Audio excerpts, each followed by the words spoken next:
Hey guys, welcome back. We are going to be talking about Unit 1, Target 3, that's simplifying expressions using order of operations. Now, order of operations is probably something you've seen before, and a lot of the stuff we're going to talk about today might be very familiar to you, but we're probably going to talk about a few things that might be a little bit new, or we're using them in a different way. So, let's dive right in here. Now, most of you have probably heard about order of operations in the form of an acronym called PEMDAS, and PEMDAS stands for parentheses, exponents, multiplication, division, addition, and subtraction. And when we look at this vertically, it looks like there are 6 different levels to our order of operation. And this can work for you, and if you've got this down and you can do problems correctly, then fine, stick with PEMDAS. However, we do have to be cautious. Just like somebody around, an angry gamer has to be cautious, right? Your friend's playing League of Legends, he goes bot, the rest of his team goes mid when they were supposed to go bot, he gets angry and starts throwing things. You got to keep your head on a swivel. You got to be aware. Because what is the most common sentence that we've learned to help us remember this acronym of PEMDAS?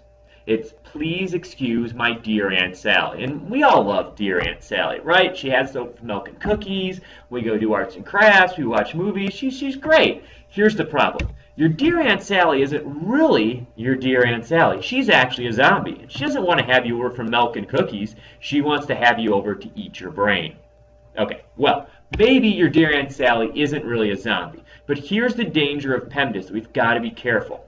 It appears when we look at PEMDAS vertically that multiplication always comes before division and that addition always comes before subtraction, and this is a lie. And if you buy into this lie, it can very easily wreck a lot of problems for you and lose you a lot of points when we're trying to simplify our expressions.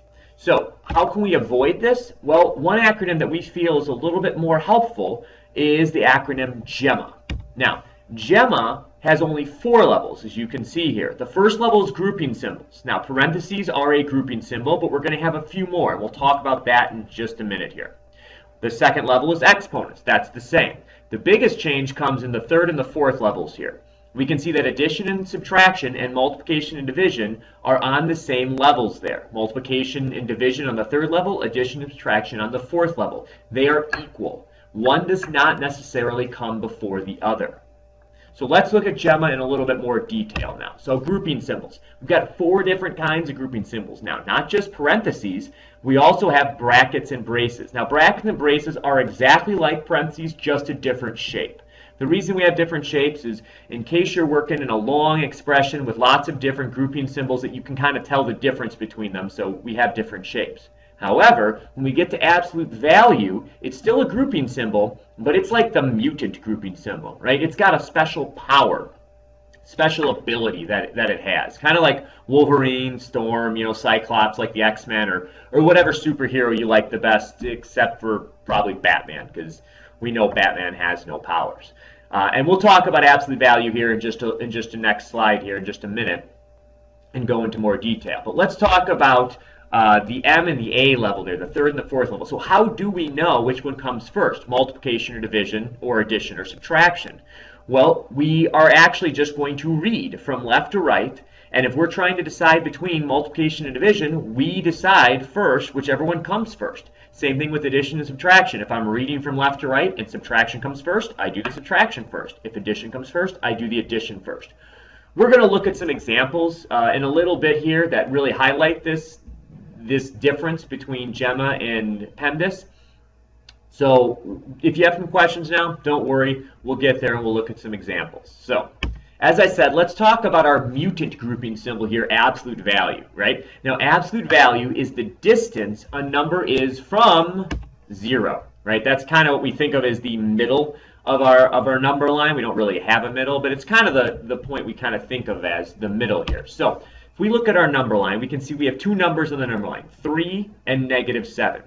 The distance to go from 0 to 3, if I were to start at 0 and run to 3, I'd be running 3 units. So the absolute value of 3 is positive 3. If I were to start at 0 and run to -7, I would be running 7 units. That's the distance it would take me to get there. So the absolute value of -7 is positive 7. You might be asking, why are all the absolute values coming out positive? It's a good question. Let's talk about that. So we said that absolute value is a distance. And one thing we've got to understand about distance is never negative. One easy way we can see this is with cars, right? This is why there's a picture of Lightning McQueen there. It doesn't matter if Lightning drives forward or if Lightning drives backwards. He is always traveling a positive distance. And if you want proof of this, either sit shotgun or if you're old enough to drive, look at the odometer. That's the number counting thing that keeps track of the number of miles a car has. It doesn't matter whether you go forwards or whether you go backwards. The number of miles is always going to go up. I don't know why this keeps doing this, guys. I apologize. Hopefully this message won't come up again here. The number of miles will always go up.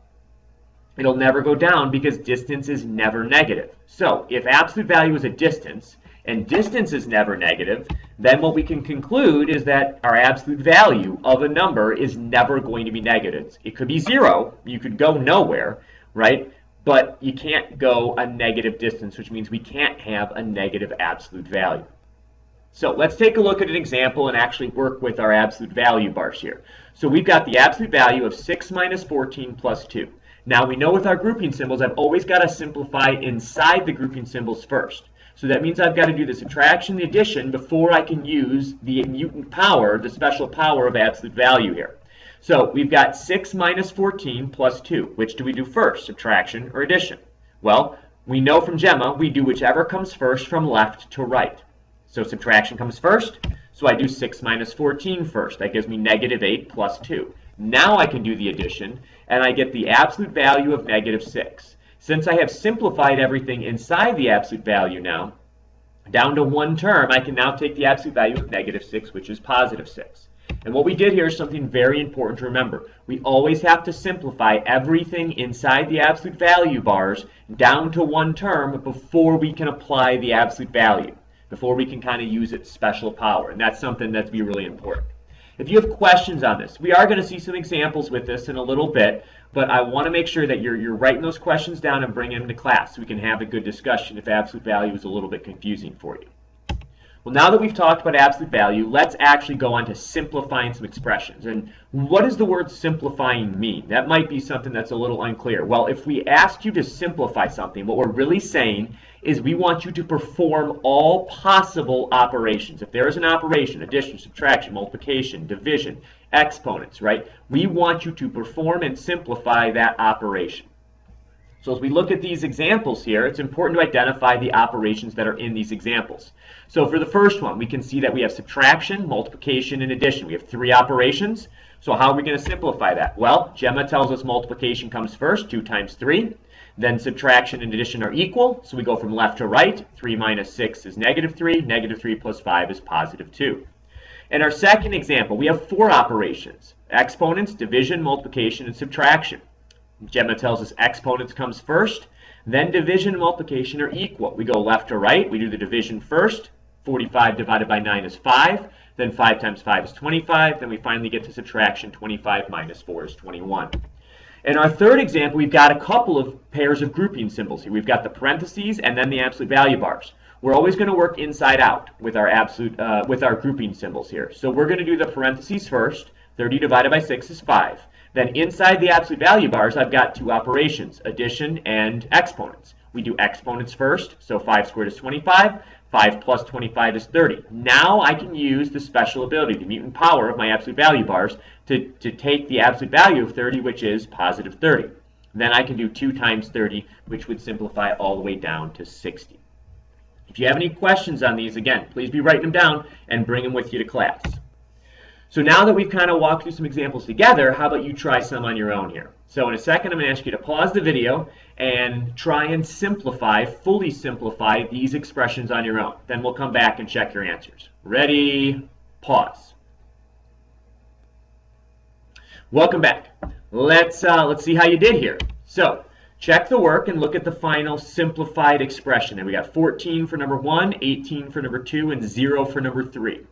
If you didn't get that, look at the work. Follow the steps. If you've got questions, again, I know I've said this a bunch of times, guys, but it's really important with these flipped lessons that when you get stuck, when something doesn't make sense, that you write it down so you remember the next day, and then come to class and make sure you ask those questions, right?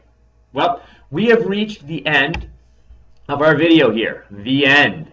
right? And if you are having a little bit of trouble with your dear Aunt Sally trying to eat your brains, we can take a tip from the video game. Go buy yourself some plants. Until next time, guys, we'll see you later.